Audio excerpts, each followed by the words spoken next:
E aí, galera, bom dia. Eu sou a Tatiane, estudante de medicina. Esse é o Ginecologicamente Falando, o podcast do Departamento de Ginecologia e Obstetrícia da Universidade Federal de Pelotas. Nessa edição, vamos receber o Dr. José Augusto Crespo Ribeiro, professor titular da disciplina de Ginecologia e Obstetrícia da Faculdade de Medicina da UFPEL. É doutor em ginecologia pela USP, atualmente dedicando-se somente à área de reprodução humana. O tema de hoje é menopausa. É um assunto muito discutido, mas que ainda gera muitas dúvidas pertinentes. E assim tentaremos esclarecer algumas delas com o nosso ilustre convidado. Bom dia, professor, seja muito bem-vindo. Bom dia, Tatiane. Para mim é um prazer mais uma vez estar aqui conversando com vocês e, de fato, conversando com um assunto muito importante para a saúde feminina, né? Sem dúvida, a menopausa e tudo que está circundando ela é uma oportunidade e até, eu diria, uma obrigação para o médico ginecologista de promover medidas preventivas em saúde, a cuidados e, de fato, promover muito a saúde feminina. Vamos conversar então um pouquinho sobre isso daí. Então, vamos lá. Professor, qual é o significado de menopausa? Tatiane, o conceito de menopausa é a parada total das menstruações. É quando o ovário para de funcionar, a queda da produção dos hormônios e, consequentemente, isso gerando diversas alteraçõezinhas, porque a gente sabe que os hormônios agem em diversos sistemas do organismo. Mas o termo menopausa, na verdade, é mais amplo, né? Ela envolve, além disso, dessa diminuição dos hormônios, a representatividade da perda da capacidade reprodutiva da mulher, que é muito importante, né? E levando a um grande espectro de repercussão, eu diria, biopsicossocial. Né? E por isso que, de fato, ela tem um significado muito importante. Tá bem. E qual é a diferença entre a menopausa e o climatério? Bom, o climatério é quando já ocorre uma diminuição da produção e do funcionamento dos ovários e da produção dos hormônios. Isso começa a partir dos 40 anos na mulher, até chegar à parada total, que é a perda do funcionamento, e a marca da menopausa, que é a parada das menstruações. E essa repercussão se estende posterior aos anos da parada da menstruação também. Então o climatério envolve tudo isso. O início dessa perda da função após os 40 anos na mulher, até o período considerado como senescência na mulher, que seria os 65 anos. E o climatério, então, engloba tudo isso, esse período todo. E aí a menopausa como um marco ali da perda total da função ovariana. Por isso se até divide o climatério muitas vezes em climatério pré-menopáusico e climatério pós-menopáusico, com algumas diferenças entre eles. E o período ali que, como está muito próximo de acontecer de fato a parada total do funcionamento, a menopausa, a gente chama de período também perimenopáusico, que é comum de se abordar também. E é possível a mulher engravidar no climatério? Bom, no climatério, esse pré-menopáusico que eu falei, sim, porque há uma queda após os 40 anos na mulher da função ovariana, mas não a parada total ainda, que seria na menopausa, que fica em torno dos 51, 52 anos na mulher. Então, nesse período que antecede, as ovulações vão diminuindo muito, nem sempre, então, a mulher vai ter esses ciclos com ovulação e a capacidade reprodutiva dela é muito pequena. Mas existe a possibilidade de, numa dessas ovulações, ela acabar engravidando. Então, há necessidade, às vezes, da gente evitar a gestação com algum método anticonceptivo nesse período, usando um DIU, ou um progestágeno via oral contínuo, né, que são os métodos que mais se indicam nessa fase da vida. Professor, e quais são os principais sintomas que acontecem ali com as pacientes durante a menopausa? Bom, de fato eu comentei que com a queda dos hormônios, pelo menos do estrogênio, né, que é o hormônio feminino, que age nos diversos sistemas do organismo, a queda dele faz com que esses sistemas não funcionem tão bem e comecem a apresentar sintomas por isso. Então vamos ver. No sistema nervoso central, o principal efeito é a nível do centro termorregulador e começam a aparecer os chamados fogachos, né? Aqueles calorões que dá principalmente do tronco em direção à cabeça, ocorrem repentinamente, muitas vezes à noite, que dá uma sensação bastante ruim para a mulher, né? Na parte genital, a secura vaginal é importante, né? Toda a mucosa vaginal, todos os tecidos genitais são desenvolvidos à base do hormônio e eles, então, a perda leva um pouco à atrofia e essa atrofia dá sintomas como a secura vaginal que a mulher muitas vezes refere nesse momento. Sintomas urinários também às vezes aparecem porque tem receptores no aparelho urinário para o estradiol, para o estrogênio, e aí então sintomas como às vezes ardência para urinar, certa perda de urina, já também por diminuição da sustentação dos tecidos que o estrogênio também influencia, né? A pele pode ficar mais seca porque também tem receptores na pele para o estrogênio. No osso a gente sabe também que é uma ação bastante importante do estrogênio e começa a haver perda dessa massa óssea à medida em que se perde esses hormônios. Ao longo, então, do tempo, se instala a osteopenia, a osteoporose. Além disso, ainda temos outros sintomas que são importantes, como irritabilidade, insônia, a diminuição da cognição também começa a acontecer já por perda dessa ação estrogênica, né? Além de distúrbios de sexualidade e outros que, porventura, também estão implicados juntos com, além da queda do hormônio, dessa situação biopsicossocial que envolve a menopausa. Eu percebo assim que uma dúvida muito frequente é sobre o peso. É verdade que a mulher engorda na menopausa? O que acontece aí? Na verdade, a queda dos hormônios não leva à obesidade. O que ocorre é que, com o avançar da idade na mulher, há uma diminuição do seu metabolismo. Então, mesmo ela comendo na mesma proporção de antes, a diminuição desse metabolismo faz com que haja um acúmulo maior de gordura. Há muitas vezes a diminuição também de exercícios nessa idade. Já começa a haver um pouco de resistência à insulina, essa talvez um pouquinho influenciada pelos hormônios, que leva a mais a obesidade também. A própria perda um pouco da massa muscular, a sarcopenia, que a gente sabe que também tem uma certa influência nisso, com uma proporção maior de tecido, de perda da massa magra e aumento do tecido adiposo, pode de fato gerar um pouco acúmulo de gordura e, consequentemente, levar à obesidade, mas diretamente a essa queda hormonal, não. E professor, e quando se opta por tratamento nas pacientes em menopausa, sempre há necessidade do uso da terapia hormonal?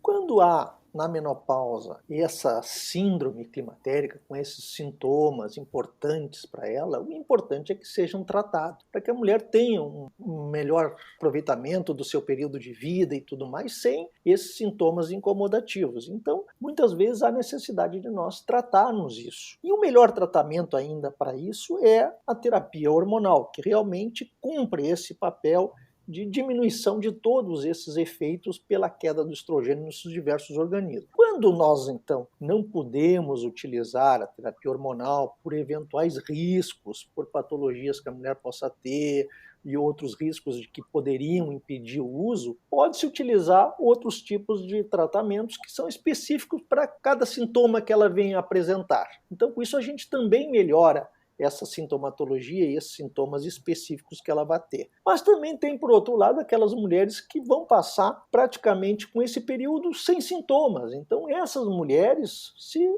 não há necessidade da gente enfrentar um pouco isso, não há necessidade de fazer. Então, a gente tem que individualizar muito o tratamento dessas mulheres na menopausa, dependendo do caso que nós estamos diante e do que de fato ela venha a precisar.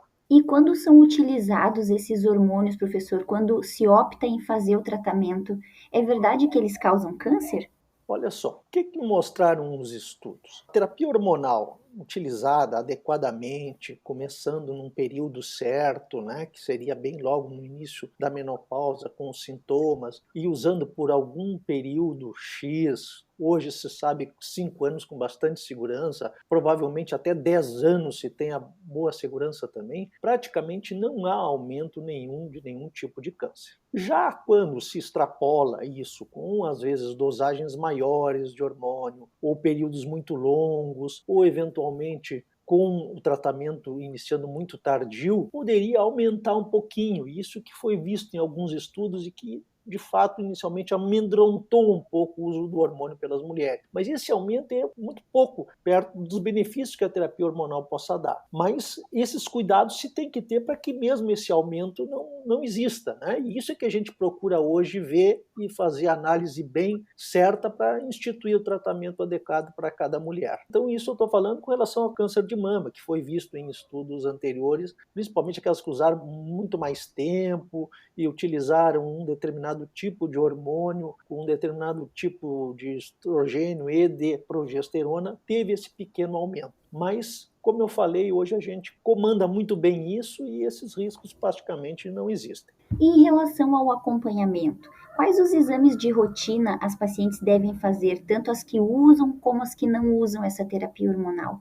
Bom, isso é fundamental, Tatiane, né? Que, como eu falei, essa fase é importante para que o ginecologista cuide bem da mulher e que promova a sua saúde, a sua prevenção de patologias, etc. Então, um bom exame físico, o exame ginecológico todo completo deve ser feito, exame das mamas, tudo muito bem feito, e aí incluir nessa consulta o citopatológico do colo uterino, solicitar uma ultrassonografia transvaginal para avaliar o útero, a camadinha interna do útero chamado endométrio, os ovários, ver se está tudo bem. Com relação à mama, a mamografia, a ultrassonografia mamária complementar, às vezes a necessidade junto com a mamografia. Exames laboratoriais gerais, que inclui perfil lipídico, avaliação da tireoide, da função tireoidiana. Então isso deve ser sempre feito para que então possa ser, além de ter detectado alguma alteração, possa nos segurar de que a saúde da mulher está bem. Com relação à parte óssea também, a densitometria óssea, principalmente naquelas mulheres que têm risco ou naquelas que já estão com a idade um pouco mais avançada também, é bom fazer para que a gente possa detectar alguma alteração em relação a essa parte também. Eu diria que basicamente são esses os exames rotineiros que deveria se fazer. Professor, e o senhor poderia falar para a gente um pouquinho quais os prós e os contras da terapia hormonal e se existe assim um tempo limite para ser usado?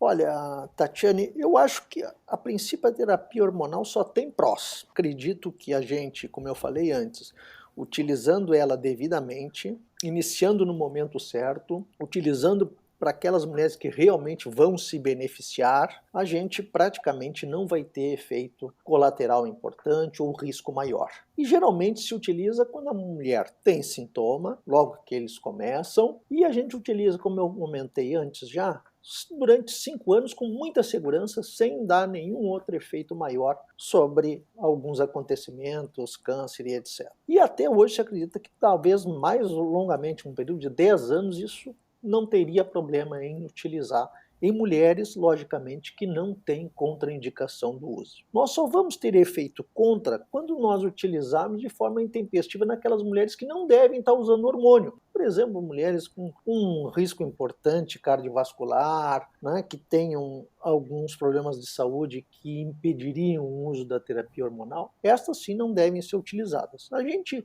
respeitando essas normas, eu acho que nós vamos ter com a terapia hormonal apenas prós e não contra. E pode-se deixar de ir ao ginecologista após a menopausa?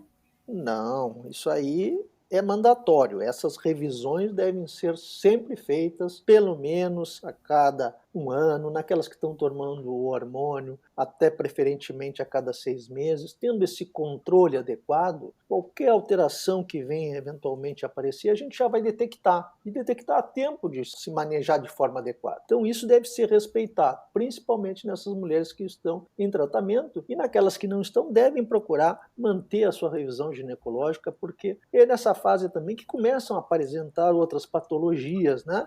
E que devam ser detectadas de forma precocemente, para que se tenha bons resultados no tratamento. E voltando um pouquinho aos sintomas que a gente tinha comentado antes, professor, como se resolve a secura vaginal das pacientes? Tem alguma coisa que dá para fazer para melhorar? Sem dúvida, esse é um ponto importante de queixa na menopausa, e com a terapia hormonal, geralmente o hormônio age sobre esse tecido, né? E a ação dele faz a melhoria dessa secura. Há o chamado trofismo vaginal. Melhora do trofismo vaginal, a gente vai praticamente retirar esse tipo de sintoma. Se eventualmente na terapia hormonal, que a gente chama sistêmica, não for possível por uma contraindicação que a mulher possa ter, se pode utilizar um estrogênio local, só no local, colocando intravaginal o creme de estrogênio, por exemplo. E com isso a gente vai também ter aquela melhora local do estrogênio. Fora isso, quando não há indicação do uso por alguma contraindicação do uso do hormônio, tem outras possibilidades, como hoje se está utilizando o laser transvaginal também, pode melhorar um pouco esse trofismo, embora há a preferência ainda pelo uso do hormônio para isso, mas essas novas técnicas podem vir a beneficiar e ajudar nesses casos também de secura vaginal. Professor, em relação à vida sexual, é possível mantê-la ativa depois da menopausa? Claro que sim, né? No momento em que nós abordamos a menopausa de uma forma global, assim, tanto com relação ao que ela envolve do ponto de vista tanto biológico quanto psíquico, a gente vai conseguir fazer com que haja valorização da mulher como um todo. E, sem dúvida, a parte sexual vai participar disso. No momento que ela vai se sentir melhor, vai se sentir bem, está com o uso do hormônio adequado, ela vai ter a possibilidade, então, de ter uma vida sexual praticamente normal. E é isso que se deseja durante a menopausa. Às vezes, tendo que regular uma coisa aqui, outra coisa ali, por exemplo, naquelas pacientes que se tem um maior comprometimento, como casos de desejo sexual hipoativo, de tentar utilizar alguma coisa específica para isso, mas certamente é uma forma que a gente tenha que manejar e que ela possa passar por esse período tendo a sua sexualidade bem preservada. E professor, e pensando em doenças relacionadas, entrar na menopausa aumenta as chances de osteoporose? O que fazer de exames, assim, como manejar esse risco? Olha só, medida em que há a queda dos hormônios, esses hormônios que agem nas células do osso ali, onde há receptores para os estrogênios, eles começam a acontecer uma reabsorção óssea maior. E aí o osso vai ficando mais rarefeito, levando a um maior risco de fraturas ao longo do tempo. E logicamente que além desse efeito, tem mulheres que já têm um risco próprio maior para isso. Então eu diria que para esse risco de osteoporose inclui a idade, a menopausa, uma história familiar, pacientes que são muito magras, as caucasoides e as orientais podem ter mais, aquelas que fumam muito, o alcoolismo também colabora, pacientes muito sedentárias, aquelas pacientes que têm alguma patologia crônica também podem levar mais à osteoporose, alguns medicamentos, por exemplo, o corticoide, por exemplo, leva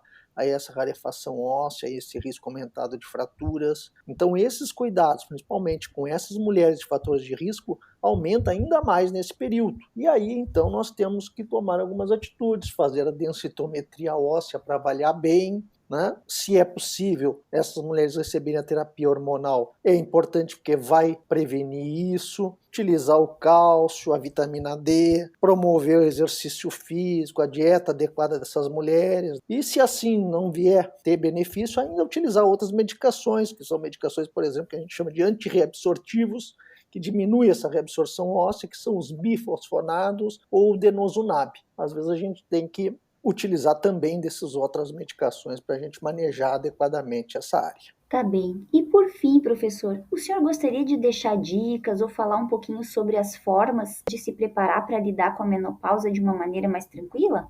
Bom, eu acho que, além do que nós comentamos, também a gente enfrenta, né, nesse período também o risco cardiovascular nas mulheres, né? E que isso a gente tem que ter atenção também, inclusive a terapia hormonal em muitos casos pode até beneficiar isso também, né? E no mais é tudo que nós comentamos aqui, Tatiane, para que a gente maneje de forma global esses casos e que possa ter esse bem-estar para a mulher enfrentar, que afinal de contas ela vai passar quase mais de um terço, né, da vida dela nesse período de climatério e menopausa, né? Então é fazer tudo o que comentamos aqui, tratar os sintomas do climatérico, o que venham aparecer, para que ela se sinta bem, preservar a massa óssea, preservar a sexualidade dela, manter a cognição dela adequada ao longo do tempo, né, que vai ser importante. Prevenir nesse período e diagnosticar precocemente patologias, né, que, como eu falei, também entra num período em que possam elas aparecer mais e nós temos que detectar de forma precoce para que a gente possa instituir tratamentos adequados